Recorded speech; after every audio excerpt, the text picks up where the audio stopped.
এক মুদি দোকানদার মহিষের গাড়িতে করে পরিবার নিয়ে সফরে বের হলেন। কিছু দূর অতিক্রম করার পর রাস্তায় এক নদী পড়ল।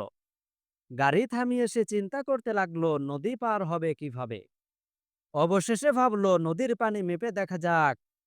মেপে দেখলো কোথাও হাঁটু পানি, কোথাও কোমর পানি, কোথাও আবার বুক পানি, কোথাও গলা পানি, কোথাও বা আবার মাথার উপরে পানি। এবার সে ভাবলো এই মাপটির একটি গড় হিসাব করে দেখা যাক কত বের হয়। খাতা কলম নিয়ে সে হিসাব কষতে বসে গেল। হিসাব করে দেখে নদীতে গড়ে কোমর সমান পানি আছে। সে খুশি হয়ে নদীতে গাড়ি নামিয়ে দিল, কারণ কোমর পানিতে গাড়ি ডুববে না। কিন্তু গাড়ি যেই নদীর মাঝখানে গেল আর অমনি গাড়িটি পানিতে তলিয়ে গেল।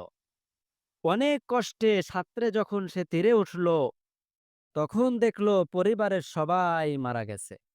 কাগজের হিসাব তো ঠিকই আছে, কিন্তু পরিবার ডুবলো